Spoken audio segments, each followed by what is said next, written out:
왜 어떤 정부는 엄청난 위기 앞에서 중심을 딱 잡는데 다른 정부는 그냥 속수무책으로 무너져 버릴까요?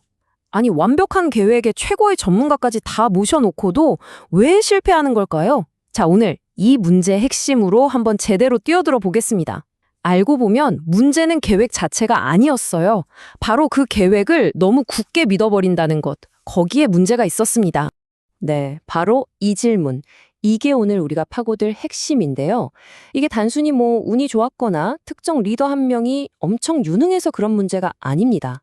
위기에 강한 나라와 약한 나라 사이에는요, 눈에 보이지 않는 아주 근본적인 설계의 차이가 있었던 거죠.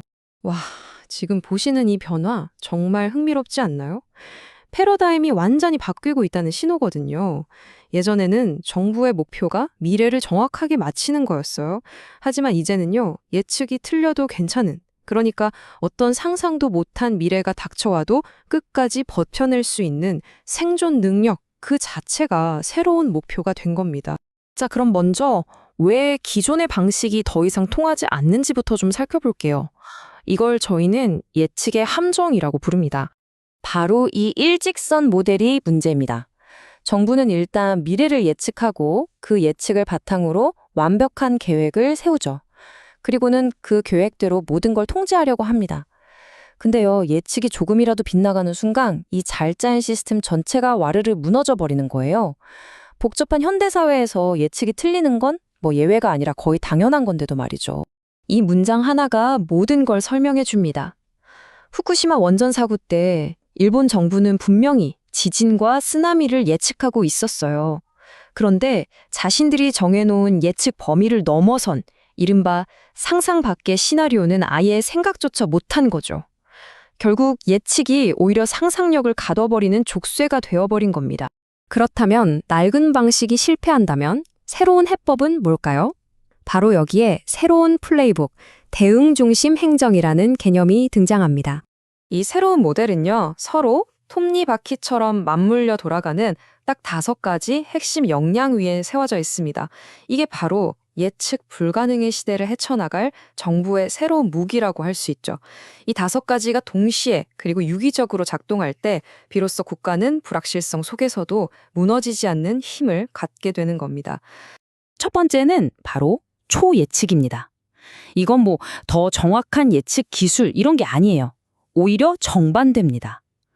우리의 예측은 틀릴 수 있다는 걸 공식적으로 인정하는 용기. 그리고 예측이 실패하는 걸 위기의 끝이 아니라 진짜 대응의 출발점으로 삼는 힘. 바로 그겁니다. 두 번째는 적응입니다. 이건 자동화된 시스템이 빠르게 반응하는 게 아니고요. 상황이 바뀌었을 때 기계적으로 매뉴얼만 따라하는 게 아니라 언제, 무엇을, 어디까지 바꿀 것인가를 결정하는 인간의 판단 능력. 이게 핵심입니다. 정책을 완성품이 아니라 계속 고쳐나가는 과정으로 보는 거죠. 세 번째 역량은 회복인데요. 이건 단순히 부서진 걸 고쳐서 예전으로 돌아가는 복구를 의미하지 않아요. 위기를 통해서 드러난 우리 시스템의 약점을 고치고 더 튼튼한 시스템과 사회적 신뢰를 다시 만드는 것. 그러니까 앞으로 나아가는 복원을 의미합니다. 네 번째는 조금 낯설 수 있는 단어, 가외입니다. 평소에는 낭비처럼 보이는 여유 인력이나 중복된 시스템을 일부러 유지하는 거예요. 효율성만 따지면 당연히 없애야 할 것들이죠. 하지만 바로 이 비효율이 위기가 터졌을 때 시스템 전체의 붕괴를 막아주는 결정적인 안전망, 일종의 보험이 되어주는 겁니다. 자, 마지막 5번째는 반응입니다. 이건 단순히 민원을 빨리 처리해주는 고객 서비스 같은 게 아니에요.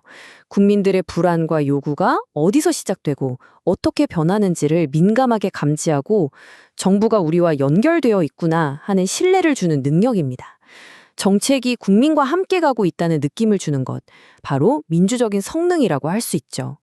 자, 그럼 이 5가지 역량이 실제 위기 상황에서 어떻게 성공과 실패를 갈랐는지 구체적인 사례를 통해 한번 들여다보겠습니다. 이 표가 모든 걸 말해주죠. 일본의 후쿠시마 대응과 뉴질랜드의 코로나19 대응을 5가지 역량으로 비교한 건데요.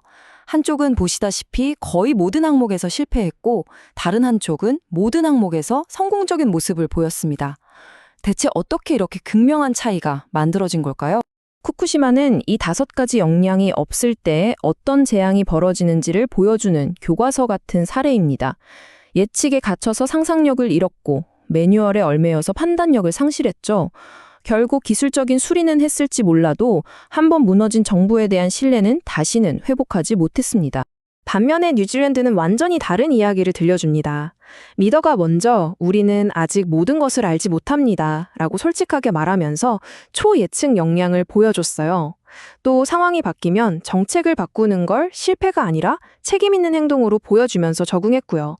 끊임없이 소통하면서 국민과 연결되어 있다는 느낌을 줬죠. 이것이 바로 반응의 힘입니다. 자, 그럼 이 모든 분석에서 우리가 얻어야 할 핵심 교훈은 과연 무엇일까요? 바로 위기에 대응하는 방식을 근본적으로 다시 설계해야 한다는 겁니다. 그러니까 핵심은 바로 이겁니다. 위기 대응에 실패했을 때 누구 때문이야 하면서 특정 개인을 찾아내 비난하는 것. 이게 가장 쉬운 해결책처럼 보이지만 사실 아무것도 바꾸지 못합니다. 중요한 건요, 같은 실수를 반복하지 않도록 더 나은 판단을 할 수 있는 구조와 시스템을 만드는 거예요. 오늘 설명의 모든 것을 요약하는 문장입니다. 유능한 사람 한 명을 찾는 것보다 더 중요한 건 평범한 사람이라도 올바른 선택을 할 수 있도록 돕는 시스템을 설계하는 것이라는 거죠. 판단이 보호받고 조정이 허용되고 실패가 학습의 기회가 되는 그런 시스템 말입니다. 마지막으로 이 질문을 한번 던져봅니다. 지금 우리가 속한 사회와 정부는 과연 미래를 정확히 맞히려는 그 낡은 플레이북에 아직도 갇혀 있지는 않은가요? 아니면 어떤 예측 불가능한 미래가 와도 흔들리지 않고 버텨낼 수 있는 그런 새로운 플레이북을 준비하고 있을까요? 우리 모두 한 번쯤 깊이 생각해 볼 문제입니다.